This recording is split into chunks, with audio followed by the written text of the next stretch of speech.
Ese que tenemos ahorita, y vamos a hablar de lo actual, ¿verdad? Porque hay que decirlo, tenemos un fiscal general que es totalmente ilegal. ¿Por qué es ilegal el fiscal Zelaya? Sí, Joel Zelaya. Él es ilegal. ¿Por qué es ilegal? Claro, porque él no fue votado realmente como tuvo que ser. Eso es solo una cúpula. Que fue la cúpula actual, es la cúpula actual del gobierno. Para que nos entienda toda nuestra audiencia, ¿quién tiene que votar? ¿Quién tiene que votar para que el fiscal sea electo? ¿Los diputados, los congresistas? Los congresistas, y tienen que ver lo que es, y recuerde que van por su background, su currículum, y que tenga realmente la capacidad de que pueda llevar. No se puede poner de dedo. Un fiscal en la Corte Suprema tampoco, no puede haber de dedo. Tiene que haber realmente un consenso, y en eso no lo hubo.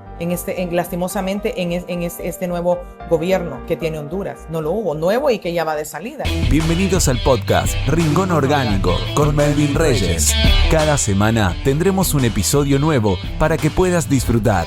No ofrecemos contenido adulterado, ofrecemos esencia, ofrecemos lo que es verdadero. Hello, comunidad orgánica, bienvenidos una vez más a nuestro segmento Rincón Orgánico Podcast, un espacio donde tenemos la oportunidad de poder expresarnos de manera libre, sin ningún compromiso, pero con respeto y con altura. El día de hoy tengo una invitada, es una líder comunitaria en la ciudad de Miami, es abogada de profesión, es una persona que está trabajando arduamente por los derechos y los beneficios de la comunidad inmigrante en Estados Unidos. Ella se llama Marcela Caro y la recibimos con un fuerte aplauso. Gracias, Marcela, buenas tardes, ¿cómo está? Muy bien, gracias, y gracias a todos los que nos ven acá en este podcast maravilloso, y más que todo aquí la presencia de Jesús, que es lo que nosotros queremos, que Él es el que nos dé el discernimiento para manejar todo. Qué bueno. Marcela, cuénteme, gracias por estar con nosotros. Quisiera que nuestra comunidad pudiera conocer quién es Marcela, más allá de su profesión y sus oficios. Marcela, la persona, dónde creció, dónde nació, ya los advertimos que es hondureña. Así es. De Tegucigalpa, capitalina. 0801. 0801. Sí. Bueno, así que Marcela, cuénteme, ¿cómo fueron su niñez, cómo creció, cuáles son los recuerdos que tiene en esa hermosa ciudad de Tegucigalpa? Bueno, Marcela Caro era una niña muy inquieta, ¿verdad? Me gustaba mucho jugar al ¿Era fútbol. o es? Bueno, todavía, pero ya más madura, ¿verdad? Ya más madura. Una inquietud madura, ya madurada. Pero bueno, Marcela Caro, una niña muy inquieta, me gustaba mucho jugar fútbol.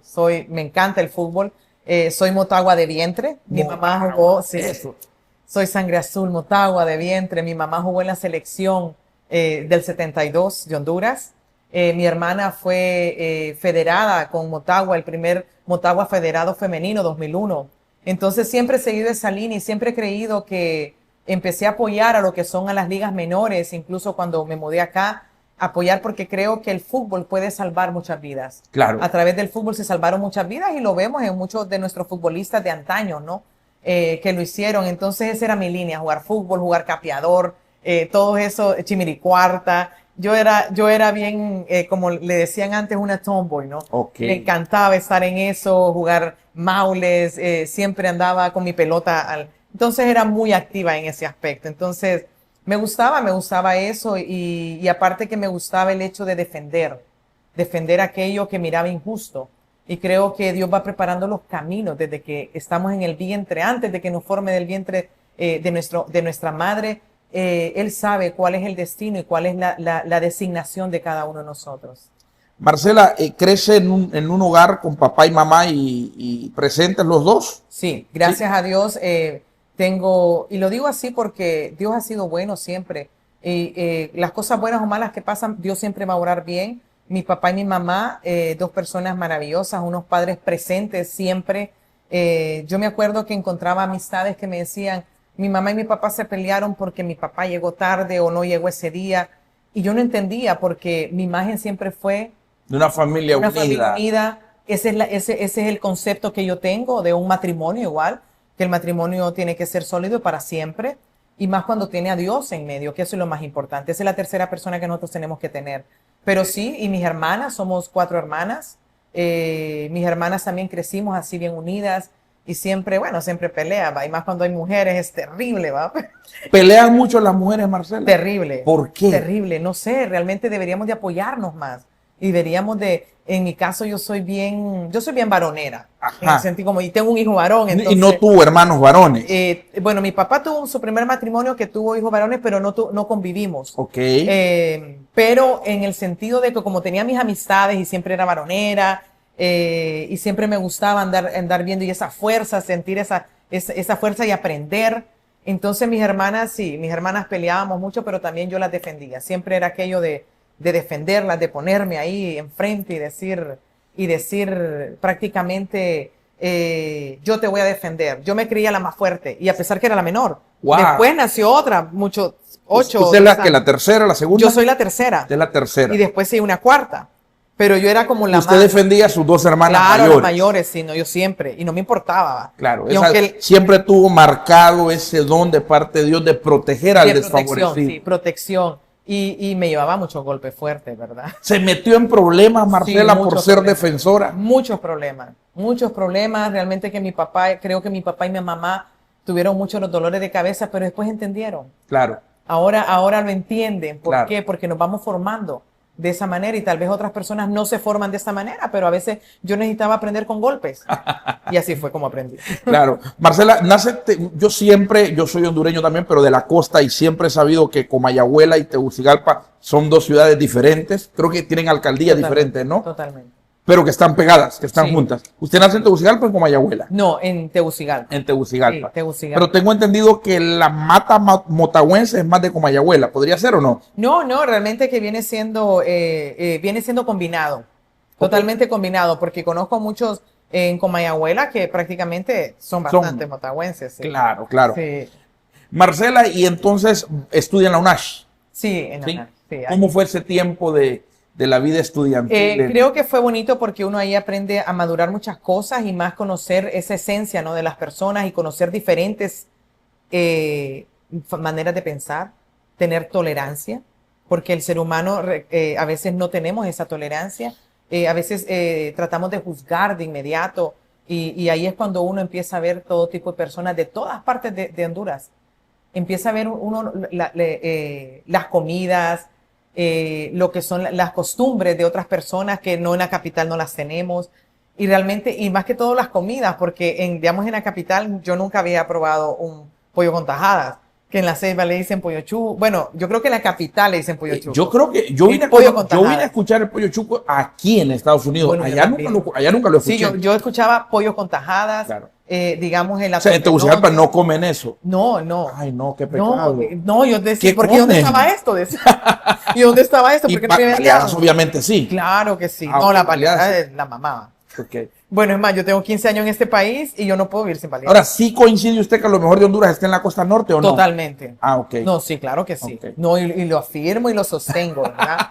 y no me importa lo que me digan los de Tegucigalpa, pero sí, las comidas, la gastronomía de nuestro país. Futbolistas, artistas. Sí, hay algunos futbolistas. No, claro, imagínense que vinieron de allá como yo le digo a mi amigo Tyson Núñez, a Carlos Pavón, de Sambo Creek, de donde vienen los mejores jugadores, les digo yo. Claro. Y Honduras tiene buenos jugadores. Claro. Sí.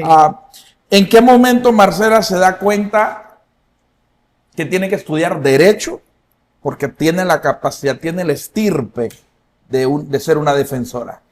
Bueno, yo desde el inicio siempre yo era muy intuitiva en preguntar por qué. ¿Y por qué? Digamos, a las monjas les decía, ¿por qué no te casas? A los padres, pero ahí están las monjas, ¿por qué no se casan? Entonces, yo siempre andaba preguntando por qué. O cuando no se podía hacer algo, digamos, mi mamá, no, ¿y por qué no se puede? Claro. Pero podemos irnos por acá. O cuando miraba algo, yo tuve, me acuerdo, unas compañeras que eran gemelas, pero una le hacía bullying a la otra. Y a mí me molestaba eso. Yo lo que no podía ver es que alguien se aprovechara de alguien débil. Porque yo miraba a la gente débil, aún siendo yo más pequeña. Pero como yo tal vez podía tener miedo, pero no era cobarde, entonces me enfrentaba, no me importaba. Entonces decía, a mí me van a pegar, pero yo también voy a dar. Aunque me den, pero yo voy a dar. Entonces yo siempre tenía eso, de andar defendiendo, de pararme, siempre defendía mi posición. Nunca dejaba que alguien me impusiera, ni siquiera mi mamá. Porque mi mamá me decía, te voy a castigar, anda a limpiar los frijoles. Y yo no voy a limpiar los frijoles, pues te pego, pues pegame. Ay, ay, ay. Marcela, ¿y de dónde viene eso? ¿Su papá o su mamá o algún familiar? Mi mamá. ¿O su mamá? Mi mamá. ¿Su mamá es de Tegucigalpa también? Sí, de Tegucigalpa. O sea, no, mi mamá es 0801, Comayagüela. Ella nació en Comayagüela, pero mi mamá es una mujer de carácter. ¿Y su papá también es de Tegucigalpa? No, mi papá no es de Tegucigalpa. ¿De dónde es su papá? Mi papá es extranjero. Es extranjero, Sí, sí. ok. ¿No es hondureño? No, pero sí se crió bastante y conoce mucho la gastronomía y conoce una indita y se enamoró. Ok. Pero mi mamá tiene ese carácter fuerte. Mi mamá es una mujer, ella le tocó vivir Y su padre, el extranjero, es más suave. se dio cuenta inmediatamente que la de armas tomar era la señora. Sí, claro. Y lo asimiló bien. Se dio. Tuvo que ceder. Sí, él era la parte intelectual y mi mamá era la parte administrativa, la parte de eso. Entonces se complementaron muy bien. Y creo que eso fue una base que yo tuve. Fue un buen equilibrio. Totalmente. Y eso es lo que yo creo que uno eso es lo que tiene que buscar como pareja, porque el matrimonio es una gran responsabilidad. Totalmente. Realmente. Entonces, mi mamá, creo que yo soy más hecha a mi mamá. Ok. Tal vez en la parte intelectual y yo, si no es que mi mamá no lo sea, pero mi papá es más intelectual. Mi papá es más de escribir. ¿A día de hoy ambos viven? Sí, gracias a Dios. Qué bueno. ¿En Honduras? En Honduras, sí. Qué bien. En Honduras. Marcela, entonces, estudia Derecho, se gradúa, me imagino, mirándola, estoy seguro que se graduó con honores, y comienza a ejercer el derecho. Sí, claro, penalista. Penalista. Sí, duro. ¿Es difícil ser un abogado penalista Sí, en Honduras? En Honduras es muy difícil. Lastimosamente, nosotros tenemos leyes, pero nosotros como abogados tenemos que tratar de ejercerlas y que se apliquen. ¿Cuál es el problema a nivel judicial, el mayor problema que tiene Honduras para combatir la criminalidad? La corrupción. La corrupción. Cuando las personas no tienen esa moral y esa ética y cuando entran en un círculo, por eso las bases de la familia son muy importantes desde que nosotros nacemos. Cuando nosotros somos padres, criar esos hijos con valores, principios y con temor a Dios. Cuando la gente no tiene eso, es cuando se pierde. El enemigo ataca y empieza a hacer... ¿Cuál es el mecanismo que el Poder Judicial utiliza? Porque estoy entendiendo que yo lo hablo con piedrita. Los jueces y los fiscales son corruptos. No todos. Obviamente, existe. Pero ese es nuestro problema, y también, que hay jueces y hay fiscales corruptos. El sistema en sí se presta para una corrupción. Entonces, si el sistema es corrupto, no estamos hablando que son las personas las corruptas. Y aunque venga gente con principios, si el sistema es corrupto, igual vamos a tener corrupción. Pero nosotros con principios podemos luchar porque yo lo hice. Pero si el sistema es corrupto. Sí, pero es ahí donde nosotros tenemos que venir y tratar de buscar ese recoveco y exponer todo eso. ¿Por qué el sistema judicial es corrupto? Porque no el sistema en sí judicial, sino que se presta para esa corrupción. ¿Qué es lo que hay? Hay jueces buenos, hay fiscales buenos, pero el problema es cuando las cabezas empiezan a actuar de diferente manera y cuando empiezan a tener injerencia en toda esa gente. La gente que trabaja ahí, la gente que vive de un salario, la gente que depende realmente de eso, es cuando se desvían. ¿Por qué? Porque vienen a tener poder en ellos. Y que por cuidar un trabajo y no mantienen una ética. Recordemos que todos, como el abogado, el doctor, todos hacemos una promesa, un juramento. Y primero, bueno, para nosotros los hijos de Dios está la Biblia, que es nuestro código, es nuestra constitución. Pero hablamos la legalidad terrenal, es la constitución de la república y después viene toda la pirámide. Entonces, cuando nosotros fallamos a eso, le fallamos al pueblo y le fallamos a Dios. Entonces, ahí cuando empieza la avaricia. Pero ¿qué es lo que pasa? En nuestro sistema, lastimosamente, existen personas que incluso los mismos políticos vienen e influyen en estas autoridades. Hablemos del Poder Judicial y es ahí donde meten lo que es la corrupción. ¿Cuál es el instrumento? ¿Cuál es la estrategia o la forma? La palabra correcta sería, ¿cuál es? Sí, yo creo que cuál es la forma que el sistema judicial utiliza para filtrar quién va a ser juez y quién va a ser fiscal. ¿Cuál es que se sigue, qué se evalúa? Bueno, imagínense que tenemos ahorita, y vamos a hablar de lo actual, ¿verdad? Porque hay que decirlo, tenemos un fiscal general que es totalmente ilegal. ¿Por qué es ilegal el fiscal Zelaya? Sí, Joel Zelaya. Él es ilegal. ¿Por qué es ilegal? Claro, porque él no fue votado realmente como tuvo que ser. Eso es solo una cúpula. que fue la cúpula actual, es la cúpula actual del gobierno. Para que nos entienda toda nuestra audiencia, ¿quién tiene que votar? ¿Quién tiene que votar para que el fiscal sea electo? ¿Los diputados, los congresistas? Los congresistas, y tienen que ver lo que es, y recuerde que van por su background, su currículum, y que tenga realmente la capacidad de que pueda llevar. No se puede poner de dedo. Un fiscal en la Corte Suprema tampoco, no puede haber de dedo. Tiene que haber realmente un consenso, y en eso no lo hubo.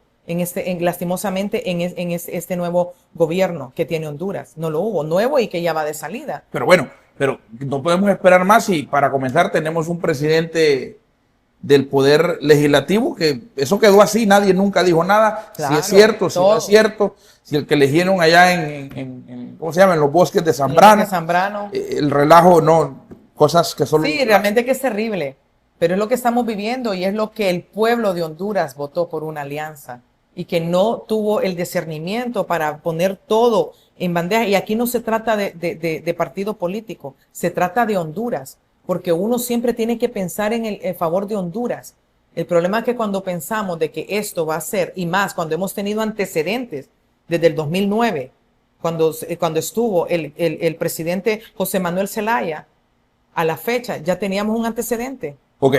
¿Fue golpe de Estado en el 2009, sí o no? Bueno, lo tipificaron como un golpe de Estado. Pero para usted no fue golpe de Estado. No ¿Por qué no fue golpe de Estado? Estado? Porque ya tenían en pruebas donde se estaba haciendo todo ese fraguando un fraude con lo que es la cuarta urna. Incluso tenían las boletas dentro de las urnas ya marcadas. Era algo anticonstitucional. Y fue una sucesión. Y nuestra Constitución tiene una figura de suspensión del cargo cuando hay algo... Claro que sí, se hizo el procedimiento como legalmente tuvo que hacer. Okay, si el pueblo hondureño en el 2009 se dio cuenta que el señor Manuel Zelaya Rosales es un problema político para Honduras, ¿por qué vuelve a ganar? Bueno, imagínense, eso es lo que hay que preguntarle a todos los que votaron por esa alianza. ¿Por qué vuelve a ganar? Cuando ya teníamos un precedente claro de lo que quería venir a hacer esta persona, y que logramos sacarlo en el 2009. Y logramos porque yo también luché por eso. Usted formó parte... Claro, yo fui camiseta blanca porque sabíamos a dónde nos quería orillar. Sabemos los sistemas fallidos que tiene Cuba, Venezuela y Nicaragua.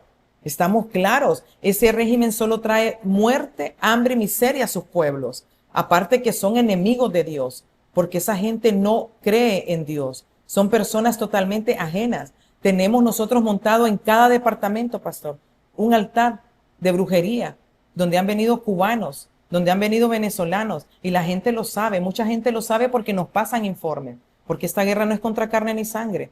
El comunismo es antidios. El comunismo, eso es lo que trae. Y todo lo que ha venido fraguando es desde el 2009, porque la presidenta Xiomara Castro no vino a gobernar, vino a vengarse. Vino a vengarse y lastimosamente le dieron espacio.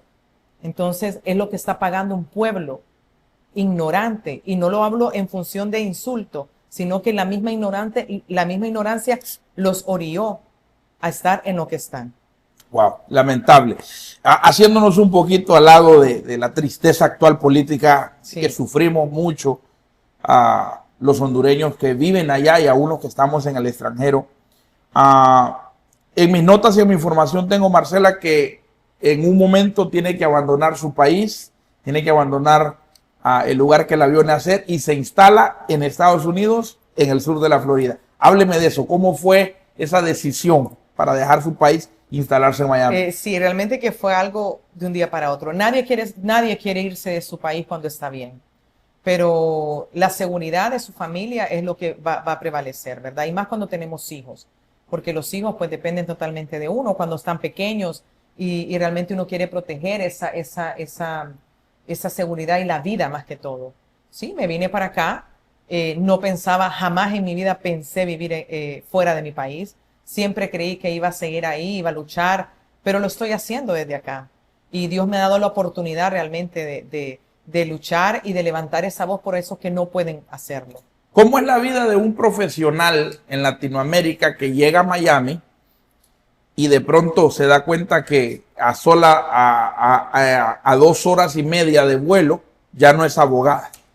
Es terrible. ¿Cómo se asemeja, cómo se asimila eso? Es duro porque yo ya venía preparada, porque yo ya había venido, o sea, ya había estado acá, pero en diferente situación, pero yo ya venía preparada porque ya me había educado en eso. Ya había estudiado, ya había visto varias cosas. Entonces, ¿qué es lo que hice yo? Aquí lo que tengo que hacer es enfocarme. Aquí ya soy Marcela Caro, no puedo ejercer, no puedo hacer absolutamente nada de lo que yo hacía en mi país, pero puedo trabajar. Claro. Porque este país es benevolente, es honoroso, porque nos abre las puertas a millones. Porque yo cuando vine a este país, yo entré con una visa de turista y después ya hice el trámite. Todo su proceso legal. Sí, todo mi proceso legal. Pero cuando vine acá dije yo, ¿qué tengo que hacer? ¿Qué hice? Y siempre estratégicamente, ¿va? Porque Dios le da ese discernimiento a uno. Busqué un lugar donde era al lado de una alcaldía, la policía, esto, lo otro, para buscar contactos. Claro. Y me metí en una cafetería. Yo no podía hacer mi café. O sea, yo entré ahí y es cómico porque el primo de mi hermano del primer matrimonio de mi papá me dice, te conseguí una entrevista en una cafetería. Y claro, nosotros en Honduras vamos a una entrevista de trabajo. Claro. Entonces yo me he visto como que voy a una entrevista de trabajo, como te ven, te tratan. Claro. Entonces entré y me quedó bien. Cuando me va a traer me dice, pero ¿a dónde vas? Me dice, a la entrevista de trabajo. Que vas a ir a comprar la cafetería. Y yo, no, bueno, yo, llévame, así soy yo. Me gustó eso, como sí, te ven, te tratan. Como te ven, te tratan. Entonces entré y la señora también cuando me ve, era una cafetería pequeña, pero era así como que llegaban ahí, que el alcalde, que esto, a comer así, como que tienen sus lugares así claro. preferidos. Y me queda viendo y me dice, ¿tú quieres trabajar acá? Me dice yo, sí. Y me dice, ¿o quieres comprar la cafetería? No, yo quiero trabajar acá. Le digo, sí, pero tú no puedes venir así vestido. Ok, pero entrevísteme. O sea, yo quería que... Ahora, ¿cómo es ese golpe a tu orgullo? Porque es un golpe del orgullo. Totalmente. Es un golpe a mi orgullo. ¿Cómo lo maneja? ¿Cómo administra ese momento? Ok, primero cuando me metí a trabajar en cafetería era duro porque la otra persona no me miraba bien. Claro. Tenía la gracia de Dios de que había conocido país, entonces podía hablar con las personas de diferentes nacionalidades. Claro. Tenía tema para de conversación. Tenía tema, entonces había gente que tenía 10 años de estar en esa cafetería, llegar a comer y no le conocían el nombre. Yo siempre pregunto los nombres porque me gusta tratar a las personas por su nombre, como me gustaría que me trataran. Pero era un desastre, ¿va? Tenía que armar emparedados, tenía que armar eso, no podía. Me presentan una cafetera enorme que yo no sabía. Yo había hecho café, una taza de café, no tenía ni percolador en mi casa. Tenía unas italianas, que claro. solo una taza y ya va. Exacto. Sí. Claro. Y eso era lo que compartíamos con mi hijo. ¿Y querés café? Moja el pan ahí, le decía. Y ya, ¿verdad? Totalmente. Y ahora se enfrenta a todo este mundo. Todo eso, pero... fue duro porque yo me ponía a llorar en las noches. Y yo decía, Padre, ¿qué estoy haciendo? Decía yo. Y lloraba porque decía, sí, esto, pero ya estoy acá. Entonces lo que hice, el mismo discernimiento que Dios nos da, pero yo en ese entonces yo no había aceptado a Jesucristo. Hablé con la mesera, me senté, llegué tempranito ese día y la senté y le dije, mira, voy a obviar el nombre para que no sacarla. Claro. Yo comparto más contigo que con mi hijo. Yo no pido que seamos mejores amigas, ayúdame. Pero yo miraba que ella cobraba mal porque a veces llegaba a una mesa de 7 policías y pagaba uno y solo uno dejaba propina, ¿verdad? Entonces le decía, dame a mí la caja, yo voy a cobrar y voy a lavar todos los platos, yo voy a limpiar, voy a barrer, pero hacer el café y hacer unas medianoche, no sé cómo llamaba. Medianoche cubana. Medianoche sí. cubana. Bueno, la cosa es que empezamos a tener esa empatía, ¿no? Y así fue. Entonces ya cuando empecé a cobrar, ya antes le salía ya 350 la semana de tip, le salía 800, le salía, entonces me decía Marcela, ¿cómo? Entonces ya empecé yo y a hacer otros tips, ya le daba una casita de café, gente a veces gastaba $9 y me daban $20 de propina. Claro. Y entonces todo el mundo empezó a ver diferente, llegaba gente, digamos, paisanos, yo los asesoraba, ¿me entiendes? O sea, en cuestión de cosas de allá de Honduras, les decía, mira, es esto. Después cuando volvían me traían queso, mantequilla. Entonces era bonito porque empezamos a tener y hacer ahí fue donde yo empecé a hacer mis contactos. Okay. Ahí fue donde yo empecé realmente a hacer lo que yo hacía, porque yo en Honduras siempre también ayudando, haciendo esto, programas de fútbol, porque mi hijo también estuvo seleccionado, estuvo seleccionado en Motagua, aquí estuvo seleccionado y lo llamaron para Motagua. Entonces, muchas cosas que yo hacía allá, yo tenía que hacerlas acá, porque esa era mi misión también. Y gracias a Dios con esos contactos y yo trabajaba de lunes a domingo, ¿va? Hasta que un día me dijo mi papá, no, o sea, tenés que ocuparte de tu hijo. Claro. Entonces no podía, entonces ahí fue donde me metí a estudiar inglés técnico en leyes en el FIU, porque aquí es empezar de cero. Aquí la persona que es abogado en otro país, por las leyes estatales, son diferentes en cada estado, perdón, y tienen que empezar de cero. Claro. En el único estado que yo pude haber validado ciertas clases en Luisiana. No tenía nadie en Luisiana, o sea, no me iba a ir allá. Entonces empecé de cero, gracias a Dios, ahí mismo de esa cafetería. Hubo un libanés, un señor que cuando entró, sin conocerlo, pero el aspecto era, entonces yo le dije salam aleikum, aleikum salam. Entonces, pero empezamos a tener aquella coinonía. La cosa es que ahí fue donde empecé, ya me dio una referencia para trabajar como recepcionista en un edificio. Entonces ahí fue donde yo empecé realmente a estudiar, hice de nanny, hice de chofer, o sea, aquí hacemos varias cosas. Es lo bueno de este país, que nos da la oportunidad de avanzar, crecer y de poder mantenernos honradamente. Claro. Hice nanny, hice chofer, bueno, yo andaba, y los fines de semana, aunque yo tenía mi trabajo de recepcionista, hacía nanny y hacía chofer porque había una señora judía que ella no manejaba en Expressway. Y yo le decía, no, contrátame a mí, yo te voy a llevar. Iba al mall, iba a Sogras, aquí, allá, entonces siempre me ponía a la disposición para poder coger dinero extra y ahorrar. Claro, me gusta. Sí. Me gusta cuando encuentro personas que no se quedan de brazos cruzados ni se pasan la vida quejándose de las cosas que no tienen, sino que buscan la forma, le buscan la manera. Hay un dicho hondureño que dice, hacen de tripas corazones. Totalmente. Y qué bueno, me alegra mucho. En algún momento me perdí. ¿Tienes un hijo? ¿Te casaste en Honduras? Sí, yo me casé en Honduras, pero mi esposo falleció cuando él tenía 3 meses de edad. Cuando tu hijo hijo ahora tiene 25, sí. Sí, y realmente me quedé sola. Ahora digo yo, no, tengo mi esposo Jesucristo, eventualmente, si él va a querer que yo No, pero aquí necesita uno también. Sí, pues pero, el esposo está en el cielo. Sí, pero necesita uno. Pero ¿se da? No se da. Y como yo digo, es al tiempo de Dios. Claro. No puedo forzar las situaciones. No. Además es bien difícil. Pero si el amor llega y toca la puerta del corazón de Marcela, ¿lo rechaza o analiza a ver si hay espacio? Yo analizo. Es que mire, ve, yo tengo un problema serio. ¿Cuál es el problema, Marcela? Mire, ve, las mujeres que hemos vivido tanto tiempo solas. Ajá. Y nos creemos muy independientes. Sí. Porque yo digo nos creemos porque llega un momento que necesitamos esa compañía. Sí. Y mi hijo me lo dice ahora. Claro. Mami, yo me voy a ir. Sí. Mamá, porque todavía lo estoy reteniendo ahí, ¿verdad? Aunque ya se graduó de la universidad, claro. Ya él ya es independiente y todo. Y entonces entonces me dice, tú tienes que buscar una... Entonces pero yo le pido a Dios. Sí. Padre, si está en ti, pero yo ya entendí que ahorita Dios me tiene en una posición donde yo no podría dedicarle el tiempo a ese sacerdote de mi casa que se va a merecer, porque a mí Dios me tiene una misión a nivel de estados, a nivel de todo. Entonces yo entiendo, pero cuando aparezca, dejamos a un lado la independencia y hacemos uso de lo que dice la Escritura, que la mujer se somete, se abraza a su marido y sigue ese camino. No hay problema con eso. Sí, yo creo que no.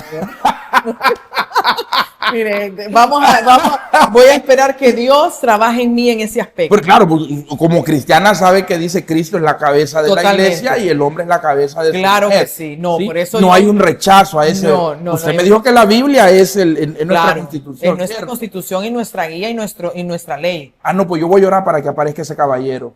Hay que orar, bastante, mucho hay que orar.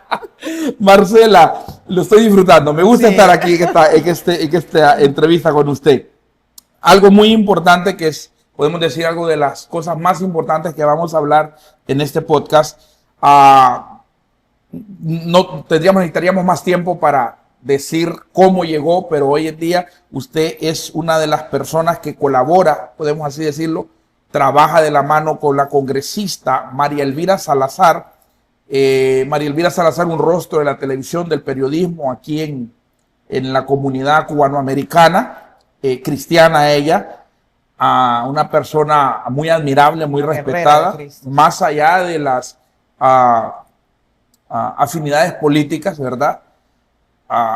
Usted llega a trabajar con ella y ella es la cabeza de un plan que se está impulsando que me parece un plan fantástico, el Plan Dignidad. Ley Dignidad, así es. Yo no trabajo como empleada, o sea, no trabajo. Yo soy colaboradora directa.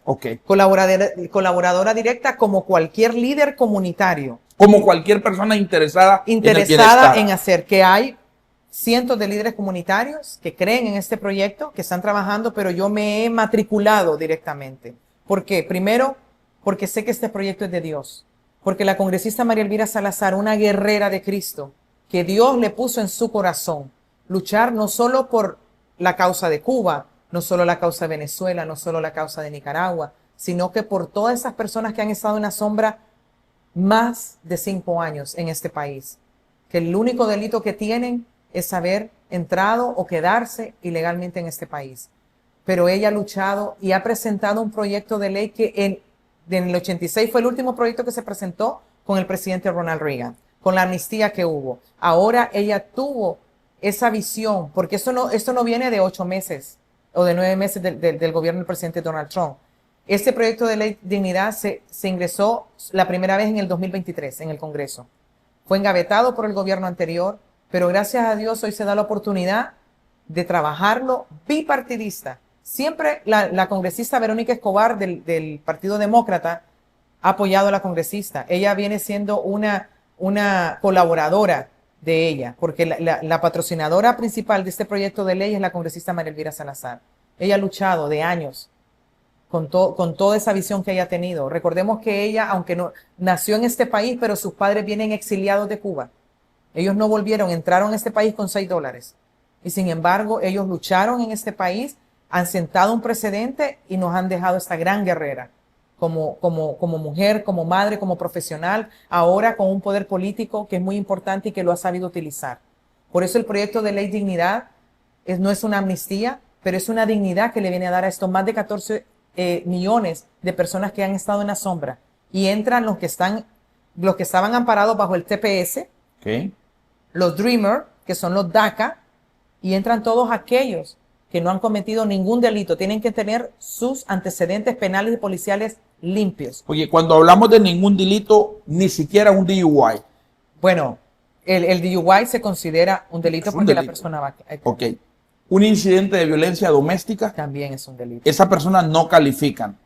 No puede calificar. Puede intentar. Un misdemeanor, un caso menor, robo en una tienda, tampoco no califica. O sea, una persona no puede tener ni siquiera un delito menor en su récord para que pueda calificar. Es correcto. A este plan. Sí, siempre es importante que las personas, cuando ya se ha aprobado este proyecto de ley, y estamos aquí con el pastor por lo mismo, porque necesitamos darle más fuerza.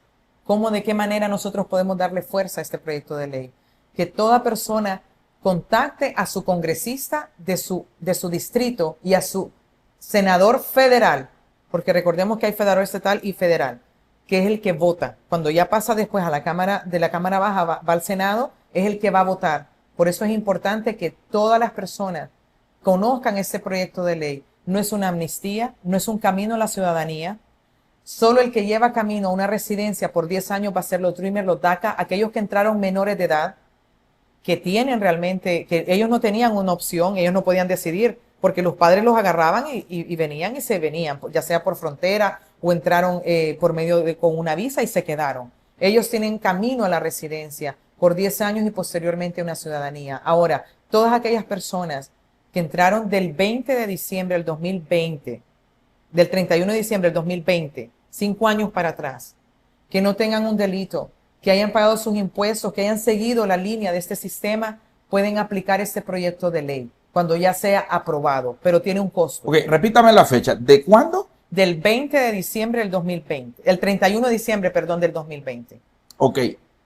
31 de diciembre del 2020, hacia atrás. Sí, hacia atrás. Nadie de ahí hacia acá. Si tiene el 1 de enero del 2021, no va a aplicar. No va a aplicar. Sí, no va a aplicar. Perfecto. Ese porque tiene que haber parámetros. Ok. ¿Dónde encuentran las personas el número de teléfono de la oficina de su congresista? Ok. Tienen que buscar en su dirección. Ustedes se meten a la página de Google, buscan su dirección con el zip code y ahí les va a aparecer quién es el congresista de su distrito. Esto es muy importante porque es ahí donde tienen que ir. Porque este proyecto de ley, más que darle también dignidad a las personas que han estado en la sombra, es autosostenible. ¿Por qué lo hizo así la congresista María Elvira? porque se ha hecho mucho estudio de mercadeo. No se quiere sacar de las arcas del federal, ni de sus impuestos, ni de los míos, porque no tenemos un gasto, porque es fuerte el gasto que se va a manejar en esto. Autosostenible porque este proyecto de ley dignidad va a ser, la persona que aplique este proyecto de ley dignidad va a pagar un bono de $7,000 por 7 años. Lo puede pagar $1,000 al año o lo puede pagar de un solo. Cada persona. Si hay 3 personas en su familia que van a aplicar a la ley dignidad, son 7,000 por persona. Inclusive menores de edad. Menores de edad, es correcto, sí. Menores de edad que no estén amparados bajo el DACA o el TPS. El DACA o el DREAMER, que es los que entraron menor de edad. Ok, son $7,000 por 7 años.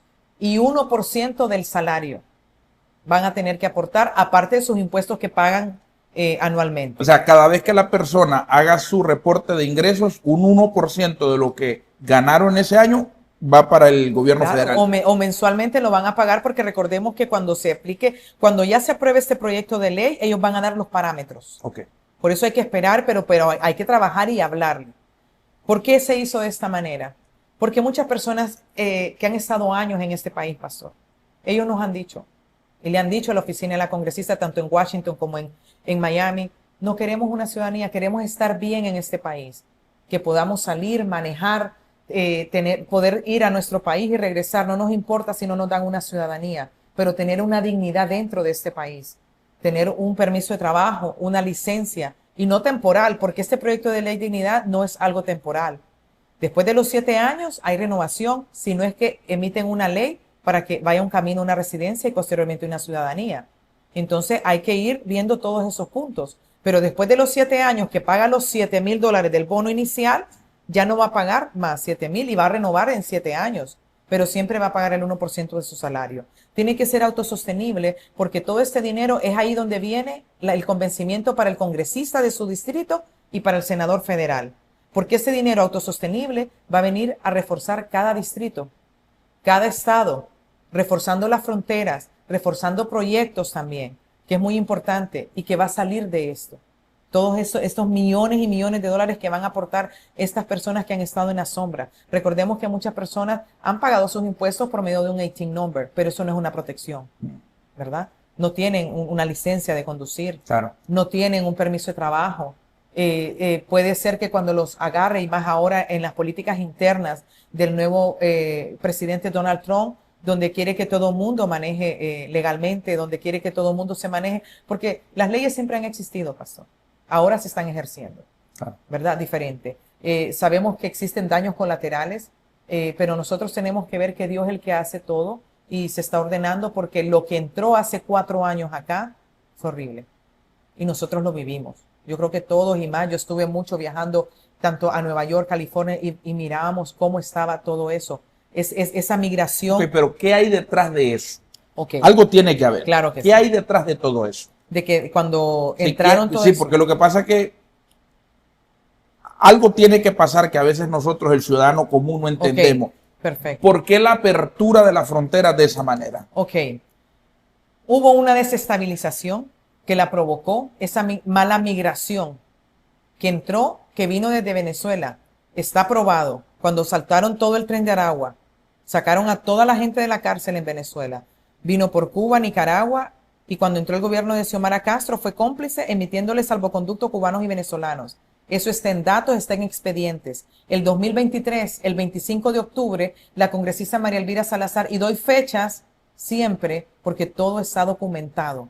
Y usted puede entrar y buscar esa audiencia que se le hizo a USAID, donde se probó el tráfico humano y toda la gente que entró en fronteras abiertas cuando el presidente Biden, el anterior presidente, dijo fronteras abiertas, entraron personas, terroristas, narcotraficantes, criminales, entraron personas con pasaportes venezolanos y cubanos que eran iraníes, de Afganistán. Todo eso está en los expedientes del FBI.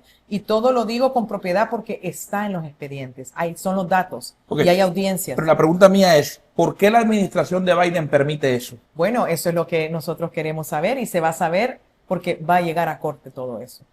Porque hubo una desestabilización. Sí, totalmente. Sí.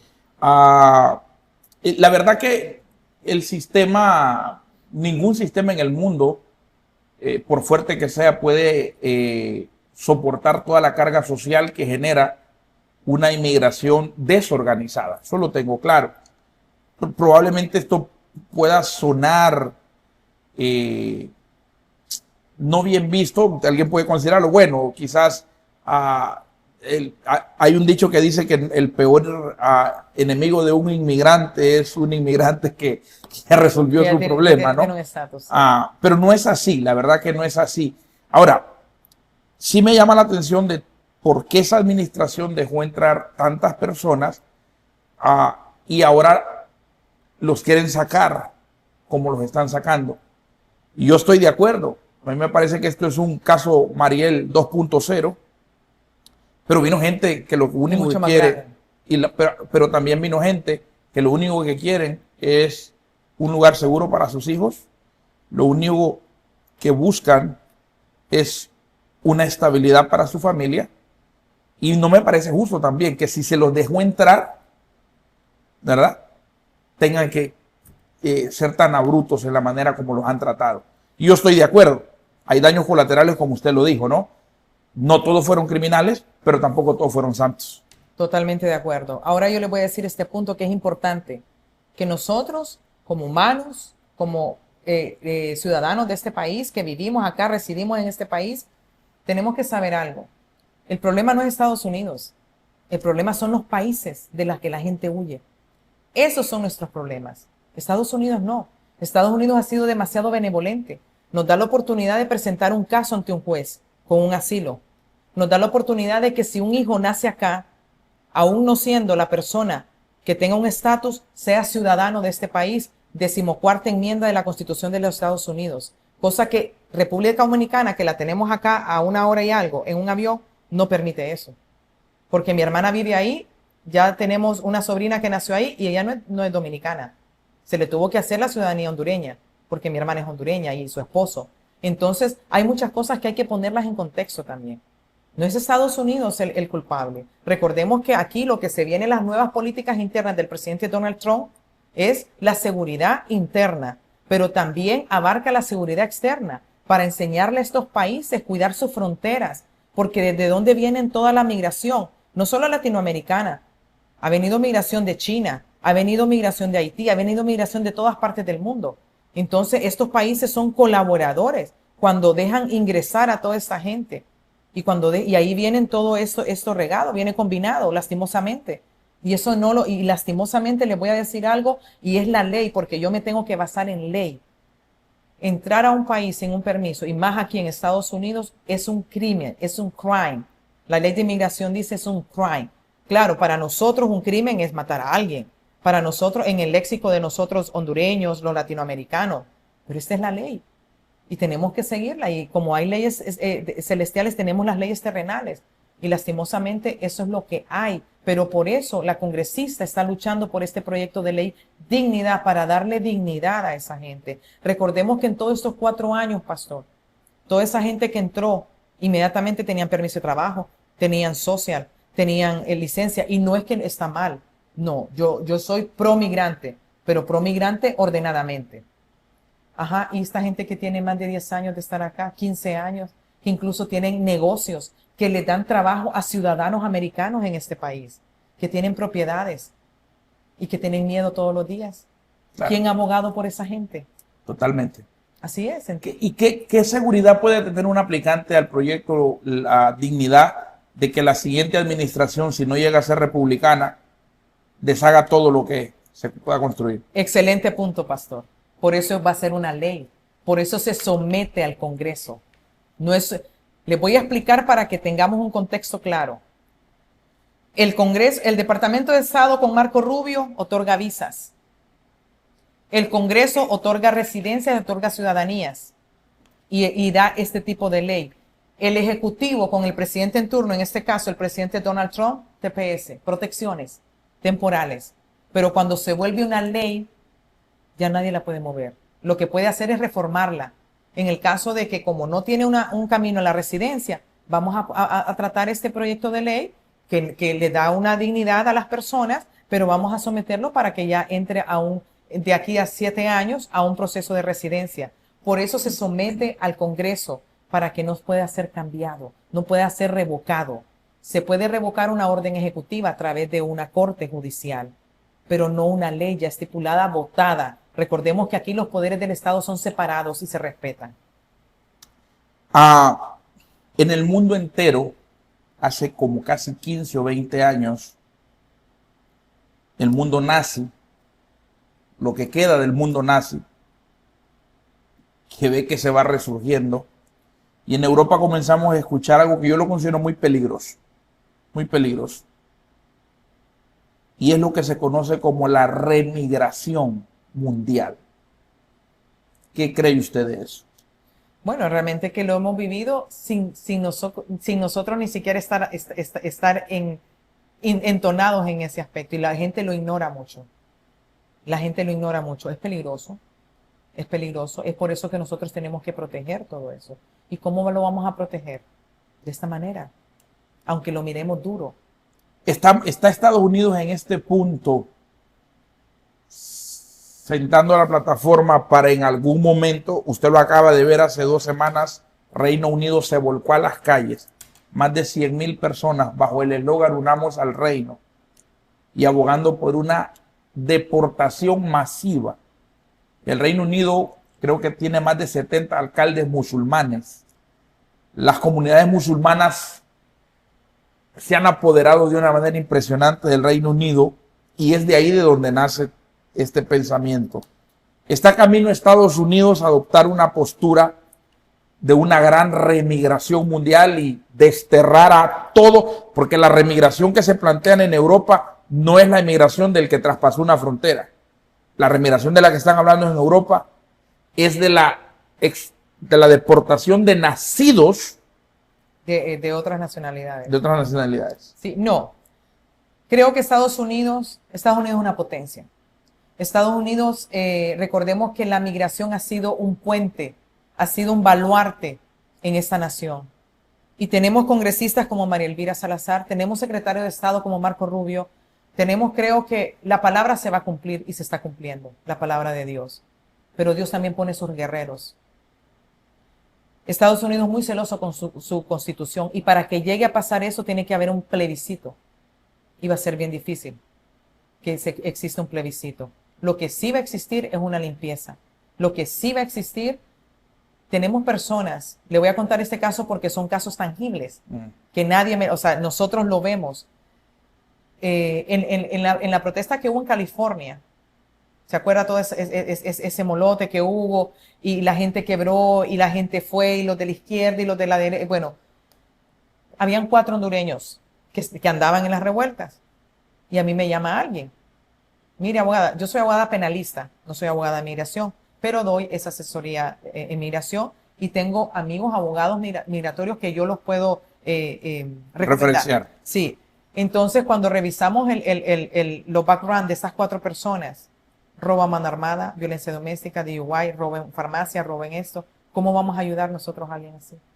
¿Cómo nosotros vamos a ayudar a un compatriota que lleva 15 años acá y que lo que ha hecho es delinquir?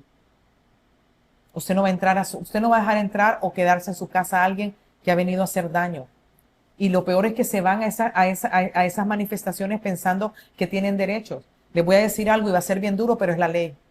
La persona que no tiene un estatus en este país, el único derecho que tiene es a permanecer callado y a buscar un abogado de migración pagado por él. El Estado no hay abogados de migración pro bono. No existe. Entonces, o se aboca a una fundación que pague ese abogado. Pero es el único derecho. De ahí no hay más derecho. Y sin embargo, Estados Unidos es benevolente y les da la oportunidad de presentar un caso ante un juez de migración. Entonces, hay que ver también la otra perspectiva, ¿verdad? Que a veces nosotros, y yo tengo que defender esa parte porque yo soy legalista en ese aspecto, pero también soy promigrante, soy una mujer hondureña que no nació en este país, pero que le agradezco a este país y honro esta nación que me adoptó, pero también honro mis raíces y trato de ayudar a esas personas y de aconsejarles. Si usted no tiene que manejar, no maneje. Si usted no tiene que salir en la noche, no salga. Si usted va y le gusta beber, usted va a conseguir la muerte o la cárcel. Esos son los caminos.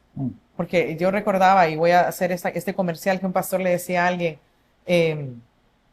mire, usted hoy vaya, salga, diviértase y ya mañana viene a la iglesia.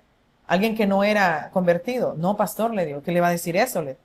Usted siente el calor de Miami, el calor del infierno es peor. Si usted se va hoy, si hoy se va, eso es lo que va a conseguirle. Hay que agarrarlo de raíz, pero es que yo soy bien radical. Claro. Y a veces no sé si es bueno o malo, pero yo soy así radical. Claro. Yo no puedo decirle a las personas, trata de hacerlo. No lo haga. Tiene que ir a su trabajo, vaya a su trabajo, a la casa. Pero si usted se desvía de lo que realmente, cuál es su línea, usted no está en su país, es lo que le va a pasar. ¿Usted cree que el próximo año, en noviembre, tenemos elecciones de medio término? ¿Usted cree que vaya a disminuir la retórica y la agresividad con la que se está manejando esta administración contra los inmigrantes? Creo que sí. Creo que sí. Y tengo la fe en Dios. Mi fe inquebrantable me da de que ya en noviembre del otro año nosotros tenemos ya aprobado este proyecto de ley de dignidad, si no es que antes. Por eso es la lucha que hacemos. Y todos tenemos que pararnos. Usted dijo algo muy importante, pastor. A veces la gente dice, el peor enemigo de un inmigrante es otro inmigrante que ya tiene un estatus. Nosotros no somos enemigos. Nosotros venimos a apoyar una solución para toda esa gente que está en la sombra. Porque no podemos decir, y más nosotros los hijos de Dios, no podemos decir que amamos a Dios y no amamos a nuestro prójimo. Esta es una prueba clara de que nosotros tenemos que luchar por eso. Porque estoy convencida que la congresista María Elvira Salazar, la conozco personalmente, es una guerrera de Cristo. Y esto es un proyecto que Dios le puso en su corazón y que gracias a Dios ya lo tenemos. Solo tenemos que trabajarlo. Y esta es misión de todos, no solo de él, mía o de ella, no, de todos. Todos. Si realmente nosotros venimos acá y oramos por esas personas y aquella persona que ha estado en la sombra y nosotros no la ayudamos, no estamos en nada. No estamos haciendo absolutamente nada. Claro. Marcela, muchas gracias por estar aquí con nosotros y poder traer toda esta valiosa información para toda nuestra audiencia, especialmente para las personas que están en un limbo migratorio, porque así muchos de ellos están, esa es la palabra, un limbo migratorio, no se sabe qué va a pasar. Es muy triste, Marcela, es muy triste tener que salir y saber que tengo hijos, que si me agarran, me van a separar de mis hijos. En este país, si los padres no están y no se ha hecho un poder para una custodia, inmediatamente los agarra el Servicio de Familias del Estado. Y es muy lamentable que las personas buenas tengan que luchar con ese pensamiento, con esa incertidumbre. Devolverse a su país es una opción muy riesgosa. Allá las cosas no están funcionando bien en muchos países. Y yo creo que necesitamos soluciones y yo espero que ese proyecto sea un proyecto real, verdadero, que no sea politiquería, que sea verdaderamente un beneficio. Y estoy de acuerdo que sea muy bien filtrado, que se haga un evalúo de meritocracia y quien lamentablemente ha cometido un delito, pues la verdad que esperamos que eso le ayude para que no vuelva a cometerlos y no le afecte. Me gustaría que le deis un mensaje a toda esa comunidad que la ve en esa cámara, que es su paneo principal, un mensaje final para toda esa comunidad hispana. Sí, primero agradeciendo a Dios esta apertura. Siempre les voy a recomendar, abóquese a un abogado de migración acreditado. No busque un paralegal o un notario. Abogado de migración acreditado. Cada caso es diferente, cada caso es individual. Tengamos confianza y fe en Dios, pero tenemos que accionar. Esto es un hecho, ya está en el Congreso. Ahora solo depende de nosotros. Y digo nosotros, toda la comunidad, independientemente en qué estatus estés. Llama a tu congresista de tu distrito, llama a tu senador federal. Yo voy a dejar con el pastor una carta, que es una carta modelo que pueden mandar a los congresistas y a los senadores. Tiene que ser siempre en inglés, porque ellos manejan toda su información en inglés. Recordemos que estamos en un país donde su primer idioma es el inglés. Entonces es muy importante, tengamos fe, hagamos las cosas correctamente. Si usted no tiene que salir, no salga siempre. Y en caso que a usted lo pare un agente de migración y no tenga un estatus, llámese al silencio y pide un abogado. Siempre ande un teléfono de un abogado de migración. Siempre hay un camino Hay un recoveco en la ley de migración que usted puede tener una salvación si usted no tiene una orden de deportación, no tiene un delito, no tiene nada. Puede hacerlo, pero hay que buscar esa información. Y gracias y que Dios los bendiga. Ella es Marcela Caro, una activista social, una defensora de los menos desfavorecidos. Marcela, gracias por estar aquí. Que esta no sea la última vez. Así es. No será. Que vuelva y que cuando vuelva me gustaría que me diga ya estoy comprometida o ya estoy casada. Bueno, Dios, ahí el Padre es el que sabe.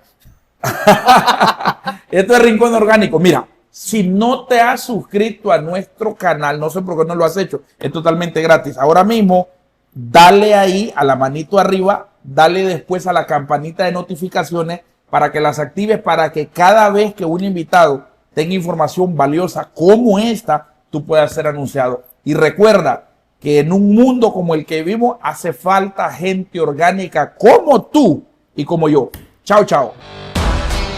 Gracias por haber escuchado este podcast. Ahora puedes compartirlo con tus amigos. Esperamos que haya sido de inspiración y propósito para tu vida. Seguinos en las redes, en YouTube, Rincón Orgánico Podcast, en Facebook, Rincón Orgánico. Nos encontramos en el próximo episodio.